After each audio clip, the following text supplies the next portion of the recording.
Selam arkadaşım, ben Kumetay, namı diğer Lu. Bugün sana No Rest for the Wicked'la ilgili güzel haberler getirdim, yeni haberler getirdim. Özellikle PvP ağırlıklı haberler olacak. Ama hemen videoya geçmeden önce şunu kutlamak istiyorum. Kanalımız 200 aboneye ulaştı. Her birinize o yüzden çok teşekkür ediyorum. Nice 2000'ler, 200 binler, 2 milyonlar olsun umarım. O yüzden de hemen kısaca da bir hatırlatma yapmak istiyorum. Eğer ki beni bu videoyla keşfediyorsan arkadaşım, emin ol ki algoritma bu kanalda hoşuna gidecek bir şeyler olduğunu düşünüyordur.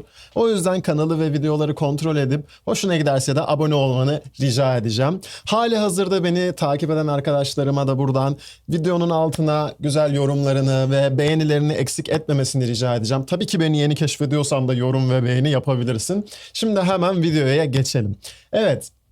Neler var neler var. Dediğim gibi bu videodaki bilgiler genellikle PvP ağırlıklı olacak.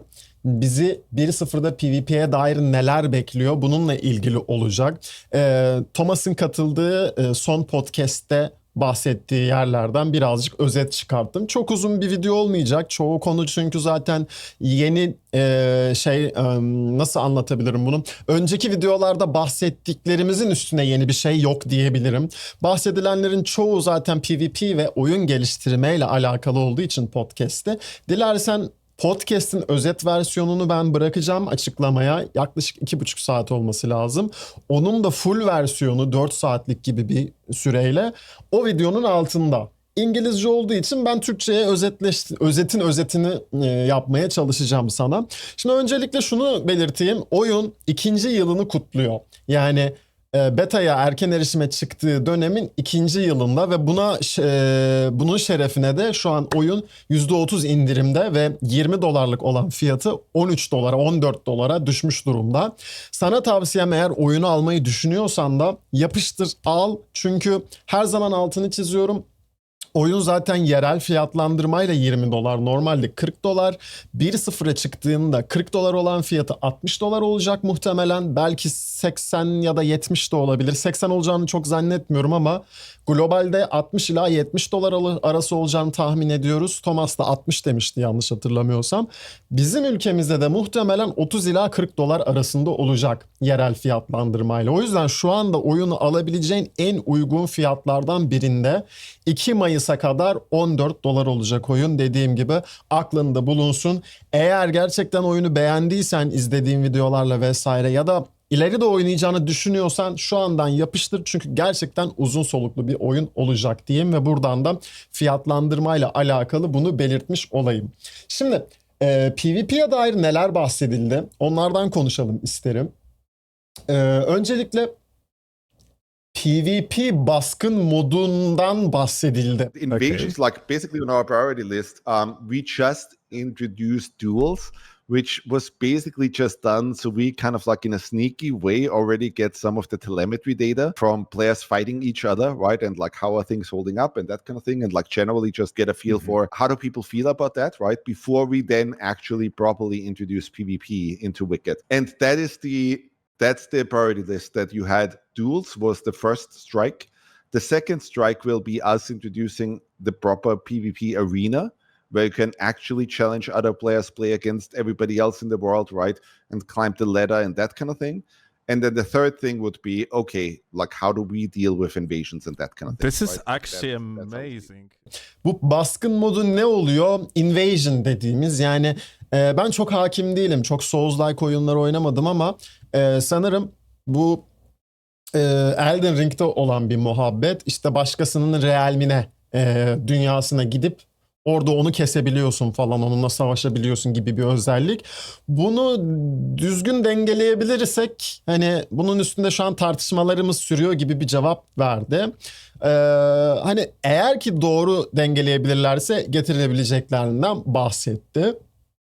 Peki nasıl olacak bu? Hani detaylarından çok bahsetmedi tabii ki, eğer Wicked'a gelirse nasıl olacağından, ama benim anladığım dümdüz realm baskını olarak da getirmek istemiyorlar bunu. Yani gittin işte efendim onun realmine buldun, öldürdün falan.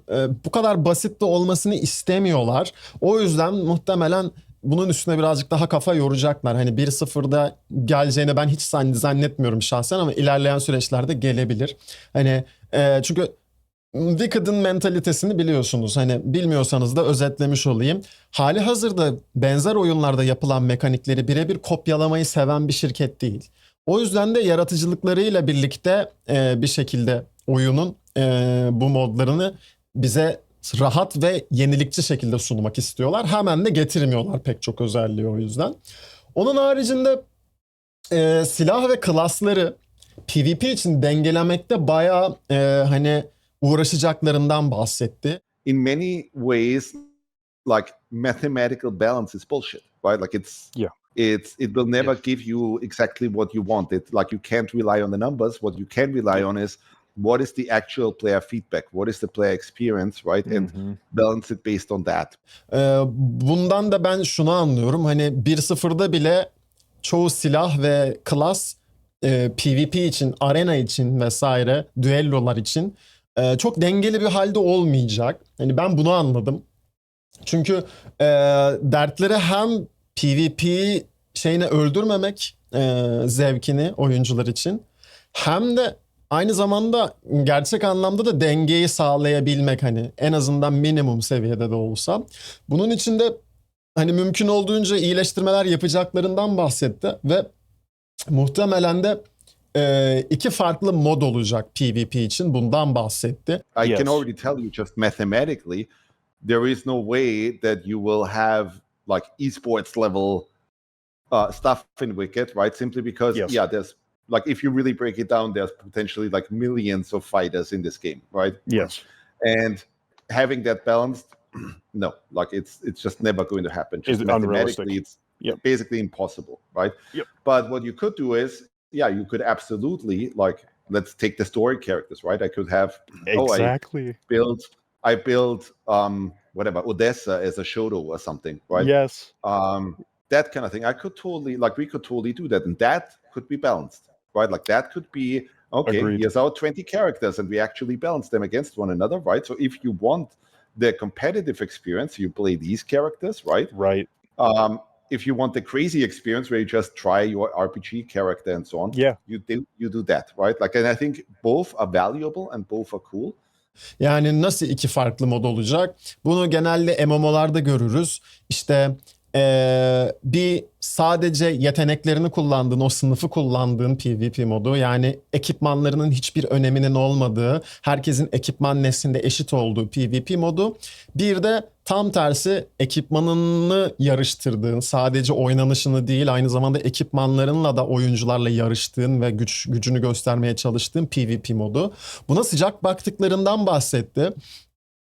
Nasıl gelecek bunu tam olarak bilmiyoruz ama muhtemelen hani sıraya girerken iki farklı oyun modu olacak PvP'de ve bu karakterlerin oyun içindeki karakterlerden esinlenebileceğinden bahsetti. Örneğin dedi işte Odessa, sen Odessa'yı kullanacaksın temel kılıç savaşçı rolünde ve PvP'de Odessa karakteriyle oynayacaksın eğer ki hani dereceli oynamak istiyorsan bu oyunu. Çünkü dereceli modu tam olarak gelmeyecek, bunu biliyoruz ama bir yandan da bunun ne kadar önemli olduğuna vurgu yaptı. Right, where there's a lot of people out there who love fighting games, who love just competitive games, right? Yes. And if you give them a mode where they can actually play together that way, and you do the regular things of like, oh, there's actually a ladder that you can climb, right? And like, I'm in Diamond League now, and I really want to get to, or I'm in Platinum, I really want to get to Diamond, and that kind of thing, right?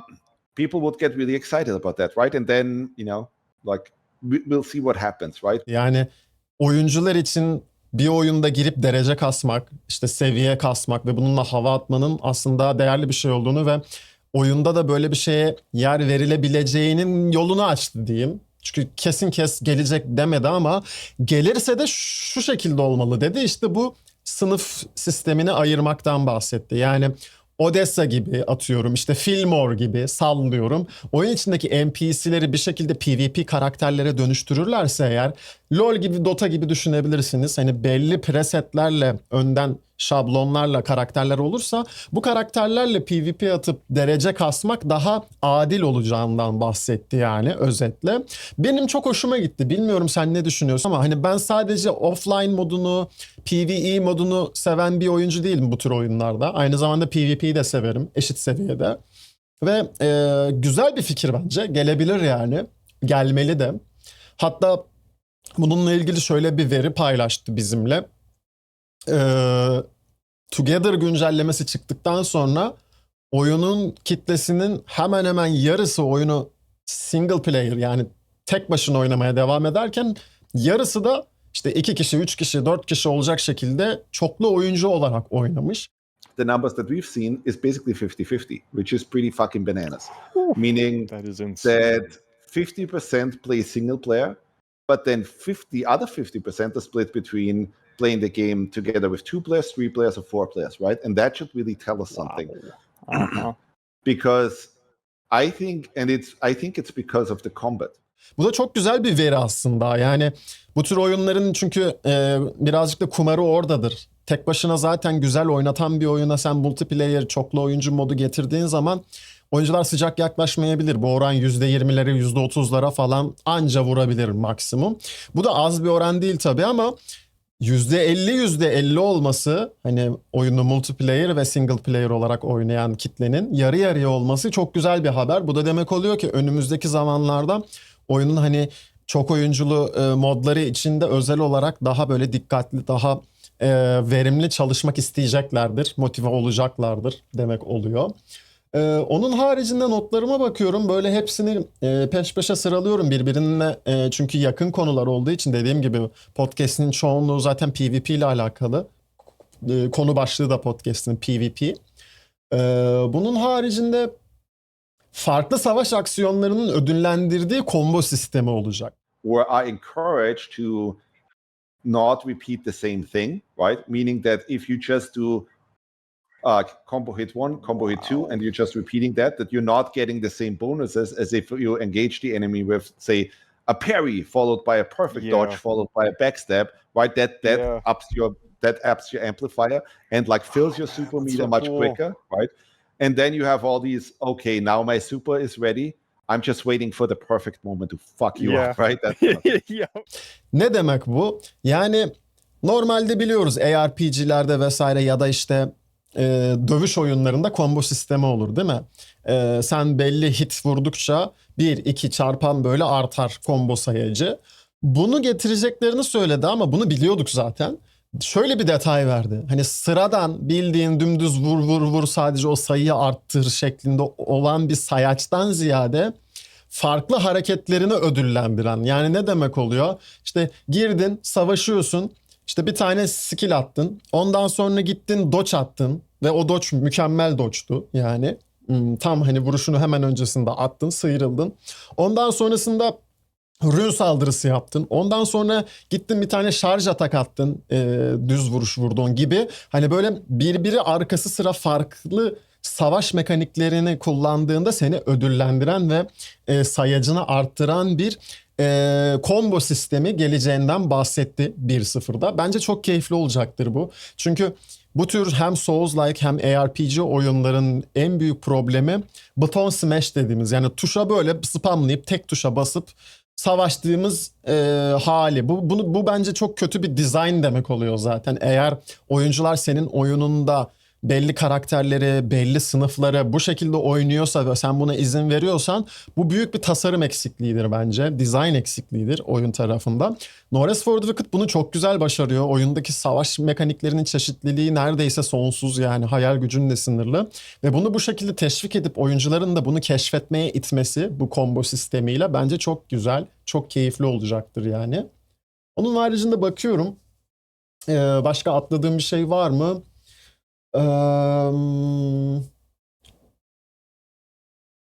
Dereceli sisteminden bahsetmiştik. Bununla ilgili sana da sorular sormak istiyorum açıkçası. Hani bizim kanalı izleyen arkadaşlarım arasında eminim ki PvP seven de vardır, sevmeyen de vardır.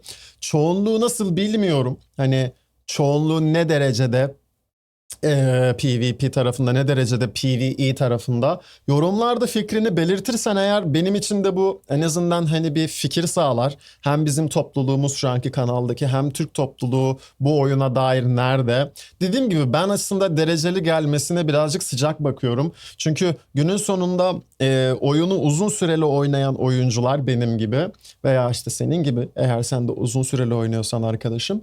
Günün sonunda takip edecek, oyunun içinde devam etmek isteyecek farklı şeyler arayacak. Hikayeyi bitirdin, işte farklı build'ler denedin vesaire, güzel bir build keşfettin. O build'le daha fazla şey yapmak isteyeceksin. Bu da ne?